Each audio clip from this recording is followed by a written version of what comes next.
દિયોદર તાલુકા પંચાયતની ચૂંટણીને લઈને કોંગ્રેસે ભર્યું ઉમેદવારી પત્ર। પ્રમુખ અને ઉપપ્રમુખની ચૂંટણીને લઈ કોંગ્રેસે પક્ષમાંથી ભરાયું ફોર્મ। કોંગ્રેસના સભ્યોને અજ્ઞાત સ્થળેથી દિયોદર લાવવામાં આવ્યા। મેન્ડેટના આધારે કોંગ્રેસના પ્રમુખ અને ઉપપ્રમુખ માટે ભરાયું ફોર્મ। પ્રમુખ માટે મહિલા પ્રભાતબાઈ વાઘેલાને અપાયું મેન્ડેટ। ઉપપ્રમુખ માટે પાનાબેન ચાવડાને કોંગ્રેસે આપ્યું મેન્ડેટ। પૂર્વ જિલ્લા પ્રમુખ ભરતસિંહ વાઘેલાની હાજરીમાં નોંધાવી ઉમેદવારી। કાલે તાલુકા પંચાયતના પ્રમુખ અને ઉપપ્રમુખ માટે યોજાશે ચૂંટણી। દિયોદર તાલુકા પંચાયતમાં 30 બેઠકમાંથી 12 બેઠકો ઉપર કોંગ્રેસની જીત, 10 બેઠકો પર ભાજપના ઉમેદવારોનો થયો છે વિજય। કોંગ્રેસ પક્ષ પાસે 12 સભ્યો હોવાથી તાલુકા પંચાયત પર કોંગ્રેસ શાસન લાવી શકે છે।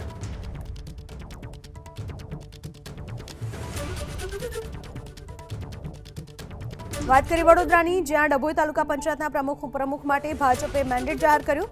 બક્ષીપંચ અનામત બેઠક ઉપર ભીખીબેન રબારીને અપાયો મેન્ડેટ। ડભોઈ તાલુકા પંચાયતના ઉપપ્રમુખ તરીકે ભાસ્કરભાઈ પટેલને મેન્ડેટ અપાયો। ડભોઈ તાલુકા પંચાયતના કારોબારી ચેરમેન તરીકે મનોજભાઈ પટેલને મેન્ડેટ અપાયો। ડભોઈ તાલુકા પંચાયતના શાસક પક્ષના નેતા તરીકે શોભનાબેન પટેલને મેન્ડેટ અપાયો। ડભોઈ તાલુકા પંચાયતના દંડક તરીકે કુણાલ પટેલને મેન્ડેટ અપાયો। ધારાસભ્ય શૈલેષભાઈ મહેતાએ નામની કરી જાહેરાત। કાલે બોર્ડ બનાવવા પક્ષના મેન્ડેટના આધારે સેવા સદનમાં થશે દરખાસ્ત। વાત કરીએ સાવલીની, જ્યાં તાલુકા પંચાયતના પ્રમુખ અને ઉપપ્રમુખની વરણી કરાઈ। સાવલી તાલુકા પંચાયતના પ્રમુખ તરીકે રવિન્દ્ર વાઘેલાની પસંદગી। સાવલી તાલુકા પંચાયતના ઉપપ્રમુખ તરીકે જશવંતસિંહ ભાલિયા। સાવલી તાલુકા પંચાયતના કારોબારી ચેરમેન તરીકે બ્રિજેશ પટેલની પસંદગી। સાવલી તાલુકા પંચાયતના દંડક તરીકે હીરબેન મકવાણાની પસંદગી કરવામાં આવી।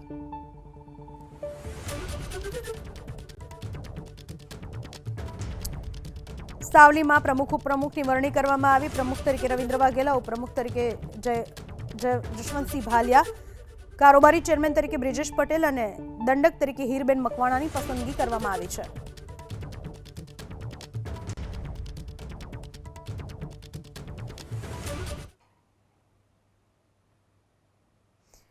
પંચમહાલ જિલ્લાની તમામ તાલુકા પંચાયતના પ્રમુખ અને ઉપપ્રમુખના મેન્ડેટ જાહેર કરાયા।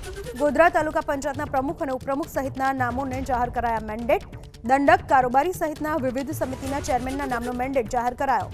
ગોધરા તાલુકા પંચાયતના પ્રમુખ તરીકે લીલાબેન પટેલના નામનો મેન્ડેટ। ગોધરા તાલુકા પંચાયતના ઉપપ્રમુખ તરીકે પરસોત્તમભાઈ બારિયાના નામનો મેન્ડેટ। ગોધરા તાલુકા પંચાયતના કારોબારી ચેરમેન તરીકે ધરતીબેન પટેલના નામનો મેન્ડેટ। ગોધરા તાલુકા પંચાયતના શાસક પક્ષના નેતા પદે મીનાક્ષીબેન પરમારના નામનો મેન્ડેટ। ગોધરાની વાત કરવામાં આવે, જ્યાં તાલુકા પંચાયતના કારોબારી ચેરમેન તરીકે ધરતીબેન પટેલના નામનો મેન્ડેટ રજૂ કરવામાં આવ્યો છે। ગોધરા તાલુકા પંચાયતના શાસક પક્ષના નેતા પદે મીનાક્ષીબેન પરમારના નામનો મેન્ડેટ આપવામાં આવ્યો। વાત કરીએ જામનગરની, જે જિલ્લા પંચાયતના પ્રમુખ તરીકે રંજનબેન જીવાણીએ ભર્યું ફોર્મ। રંજનબેન ધ્રોલ તાલુકાની ખારવા બેઠક ઉપરથી થયા છે વિજેતા। જામનગર જિલ્લા પંચાયતના ઉપપ્રમુખ માટે પરેશ હિરપરાએ ભર્યું ફોર્મ। આવતીકાલે બપોરે 12 વાગ્યે નવા પ્રમુખ અને ઉપપ્રમુખના નામની જાહેરાત કરવામાં આવશે।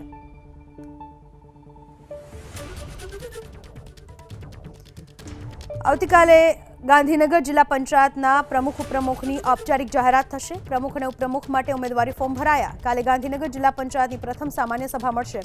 ગાંધીનગર જિલ્લા પંચાયતના પ્રમુખ તરીકે રાજેશ પટેલનું નામ નક્કી છે। ગાંધીનગર જિલ્લા પંચાયતના ઉપપ્રમુખ તરીકે ભરત ચૌધરીનું નામ નક્કી છે। ગાંધીનગર જિલ્લા પંચાયતના કારોબારી ચેરમેન તરીકે દિલીપસિંહનું નામ નક્કી છે। ગાંધીનગરમાં પ્રમુખ ઉપપ્રમુખના નામની આવતીકાલે ઔપચારિક જાહેરાત કરવામાં આવશે। પ્રથમ સામાન્ય સભા મળશે। પ્રમુખ તરીકે રાજેશ પટેલનું નામ નક્કી છે। ઉપપ્રમુખ તરીકે ભરત ચૌધરીનું નામ નક્કી છે અને કારોબારી ચેરમેન તરીકે દિલીપસિંહનું નામ નક્કી છે। વડોદરા તાલુકા પંચાયતના પ્રમુખ બન્યા પૂનમભાઈ જાદવ। વડોદરા તાલુકા પંચાયતના ઉપપ્રમુખ બન્યા બીજે બ્રહ્મભટ્ટ। વડોદરા તાલુકા પંચાયતના કારોબારી ચેરમેન તરીકે બ્રિજેશ ઠાકોરની પસંદગી, તો વડોદરા તાલુકા પંચાયતના દંડક તરીકે પૂંજાબેન રબારીની પસંદગી। વડોદરા તાલુકા પંચાયતના પક્ષના નેતા તરીકે ભગવતીબેન મકવાણા અને વડોદરા તાલુકા પંચાયતની 30 પૈકી ભાજપને મળી હતી 29 બેઠક।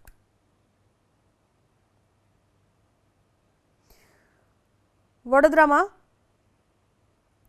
તાલુકા પંચાયતના દંડક તરીકે પૂંજાબેન રબારીની પસંદગી કરવામાં આવી છે। તાલુકા પંચાયતના પ્રમુખ તરીકે પૂનમભાઈ જાદવ, ઉપપ્રમુખ છે બીજે બ્રહ્મભટ્ટ। તાલુકા પંચાયતના કારોબારી ચેરમેન તરીકે બ્રિજેશ રાઠોર અને દંડક તરીકે પૂંજાબેન રબારીની પસંદગી કરવામાં આવી છે।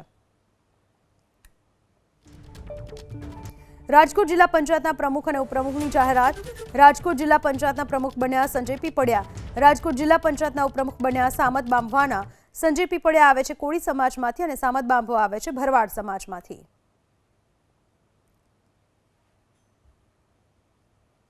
રાજકોટ જિલ્લા પંચાયતના પ્રમુખ સંજય પીપળિયા બન્યા છે અને ઉપપ્રમુખ બન્યા છે સામંત બાંભવાના.